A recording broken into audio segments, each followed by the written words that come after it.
खुशामदीद। आज हम एक बहुत ही खास सफर पर चल रहे हैं। यह सफर बाहर की दुनिया का नहीं बल्कि हमारे अंदर का है। ये तसव्वुफ का सफर है जिसे रूह की पाकीज़गी और खुद को पहचानने की राह भी कहा जाता है। अच्छा देखें, नमाज, रोज़ा, ये सब इबादत तो हम सब जानते हैं, है ना? लेकिन क्या कभी ये ख्याल आया है कि इन सब के पीछे, इनके मरकज़ में ईमान की असल रूह क्या है? क्या ज़ाहिरी अमाल से भी गहरी कोई हकीकत है जिसे तलाश करना चाहिए? तो आज की इस गुफ्तगू में हम कुछ अहम पड़ाव पर रुकेंगे। सबसे पहले तो ये देखेंगे कि तसव्वुफ इस्लाम का बातिनी रास्ता है क्या। फिर ये जानेंगे कि रूह को पाक करने का ये सफ़र कैसे होता है। इसके बाद हम इसके मशहूर सिलसिलों पर बात करेंगे और आखिर में ये समझेंगे कि कैसे ये सब रास्ते मिलकर एक ही मंजिल तक पहुंचते हैं। तो चलें शुरू करते हैं अपने सफ़र का पहला हिस्सा और समझते हैं कि तसव्वुफ को इस्लाम का अंदरूनी पहलू क्यों कहा जाता है, वो पहलू जो हमारे हर ज़ाहिरी अमल में जान डाल देता है। अगर बिल्कुल सादा लफ्ज़ों में समझें तो तसव्वुफ इस्लाम का वो रूहानी डायमेंशन है जिसका पूरा फोकस दिल की सफाई पर है। मतलब दिल को हर उस चीज़ से पाक करना जो अल्लाह के रास्ते में रुकावट बने, ताकि खालिक के साथ एक सच्चा गहरा ताल्लुक बन सके। इसे ऐसे समझें कि जैसे इंसान के दो पहलू होते हैं, एक बाहर का, एक अंदर का। शरीयत हमारे बाहर के अमाल, हमारे जिस्म के लिए एक गाइड है, जबकि तसव्वुफ हमारे अंदर यानी हमारे दिल और रूह पर काम करता है। मकसद यह है कि हमारा हर अमल सिर्फ दिखावा ना हो बल्कि उसमें सच्चाई और खुलूस हो। इमाम गजाली ने क्या खूबसूरती से तसव्वुफ के मकसद को एक जुमले में बयान किया है, दिल को हर उस चीज से पाक करना जो अल्लाह नहीं है। अब इसका मतलब सिर्फ गुनाहों से बचना नहीं है, नहीं, इसका मतलब तो ये है कि दिल को हर उस चीज की मोहब्बत और फिक्र से खाली कर देना जो हमें अल्लाह से दूर कर दे, चाहे वो दुनिया की ख्वाहिशें हों या तकब्बुर और हसद जैसी अंदर की बीमारियां। अच्छा, तो अब हमें मंजिल का तो पता चल गया, लेकिन सवाल ये है कि इस रूहानी सफर पर चलने के लिए कौन से औजार या तरीके इस्तेमाल होते हैं। आइए अब इस पर बात करते हैं। देखिए, इस सफर की बुनियाद कुछ बहुत अहम सतूनों पर रखी गई है। सबसे पहले आता है तज़किया। इसका मतलब है अपने नफ्स को, अपनी मैं को पाक करना, तकब्बुर से, हसद से, लालच से। फिर है जिक्र, यानी हर वक्त, हर लम्हा अल्लाह को याद रखना, सिर्फ जुबान से नहीं, दिल से। इसके बाद है एहसान। ये एक बहुत ही खूबसूरत कॉन्सेप्ट है, यानी इबादत ऐसे करना जैसे हम अल्लाह को देख रहे हैं। और जाहिर है ये सफ़र अकेले बहुत मुश्किल है, इसलिए एक मुर्शिद यानी एक रूहानी उस्ताद की रहनुमाई को बहुत ज़रूरी समझा जाता है। और ये जितनी भी मशकें हैं ना, ये एक मुनज़्ज़म रास्ते के तहत सिखाई जाती हैं, जिसे तरीक़त कहते हैं। तरीक़त का मतलब ही रास्ता है।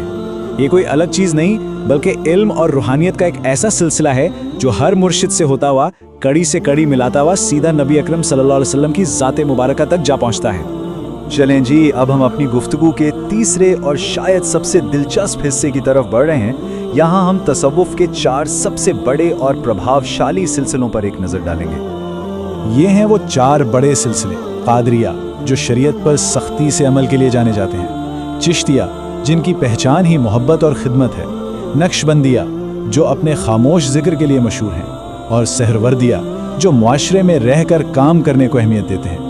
अब देखें, इनके तरीक़े, इनका ज़ौक़ शायद थोड़ा मुख्तलिफ हो, लेकिन इन सब की मंजिल एक ही है, अल्लाह का क़ुर्ब। सबसे पहले बात करते हैं सिलसिला कादरिया की, जिसकी बुनियाद अजीम बुजुर्ग शेख अब्दुल कादिर जिलानी रहमतुल्लाह ने रखी थी। इस सिलसिले में शरीयत पर मजबूती से अमल करने पर बहुत जोर दिया जाता है। उनका मानना है कि अल्लाह पर मुकम्मल भरोसा रखा जाए और इज्तिमाई तौर पर बुलंद आवाज़ में जिक्र किया जाए ताकि दिल गफलत से बेदार रहे। फिर आता है सिलसिला चिश्तिया। बरसगीर में तो ख्वाजा मोइनुद्दीन चिश्ती ने इसे घर घर पहुँचा दिया। इस सिलसिले की पहचान ही मोहब्बत, खिदमत खल्क और रवादारी है। उनकी खानकाहों में कव्वाली यानी रूहानी मौसीकी का इस्तेमाल होता है, जिसे रूह को बेदार करने और इश्क इलाही को बढ़ाने का एक जरिया समझा जाता है। और इस सिलसिले का नसीबुल आइन, इनकी पूरी तालीमात का निचोड़ सिर्फ इन चंद अल्फाज में है, सबसे मोहब्बत करो, किसी से नफरत नहीं। कितना सादा लेकिन कितना गहरा पैगाम है ये। अच्छा, अब बात करते हैं सिलसिला नक्शबंदिया की, जो अपने खामोश जिक्र की वजह से बाकियों से बहुत अलग है। इस सिलसिले में नज़्म ज़ब्त कर बहुत जोर है और ये सिखाया जाता है कि इंसान दुनिया के सारे काम करते हुए भी अपने दिल को अल्लाह से कैसे जुड़े रख सकता है। और उनका ये असूल तो कमाल का है, जो इस तालीम को बेहतरीन तरीके से बयान करता है। दिल बयार दस्त बकार, मतलब दिल اپنے محبوب یعنی اللہ کے ساتھ رہے اور ہاتھ کام میں مصروف رہے۔ روحانیت اور دنیاوی ذمہ داریوں کے درمیان ایک زبردست توازن۔ آخر میں ہے سلسلہ سہروردیہ، جو روحانیت اور معاشرتی ذمہ داریوں میں توازن پر زور دیتا ہے۔ ان کے نزدیک علم حاصل کرنا اور پھر اس علم سے معاشرے کی خدمت کرنا بھی ایک بہت بڑا روحانی کام ہے۔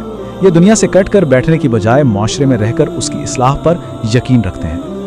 تو ہم نے مختلف راستے تو دیکھ لیے، اب چلتے ہیں اپنے آخری حصے کی طرف اور یہ سمجھنے کی کوشش کرتے ہیں کہ وہ کون سی ایک مشترک دھڑکن ہے جو ان سب کو آپس میں جوڑتی ہے۔ دیکھیں، یہاں سب سے اہم بات سمجھنے کی یہ ہے کہ راستے بھلے ہی الگ ہوں، منزل سب کی ایک ہے۔ اللہ اور اس کے رسول صلی اللہ تعالیٰ علیہ وسلم سے شدید محبت، دل کی پاکیزگی، کثرت سے اللہ کی یاد یعنی ذکر، اور یہ عقیدہ کہ اللہ کی مخلوق کی خدمت کرنا ہی دراصل اللہ کی خدمت کرنا ہے، یہی وہ مشترک روح ہے جو تصوف کو زندہ رکھے ہوئے ہے۔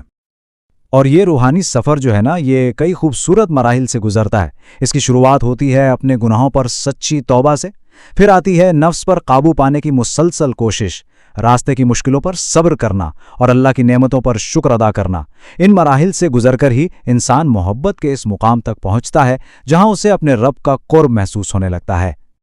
تو خلاصہ کلام یہ ہے کہ تصوف کے یہ تمام راستے، چاہے وہ ہمیں کتنے ہی مختلف کیوں نہ نظر آئیں، سب کے سب ایک ہی منزل کی طرف جاتے ہیں، اور وہ منزل ہے ایک ایسا پاک، صاف اور روشن دل جو اپنے خالق سے پوری طرح جڑ چکا ہو۔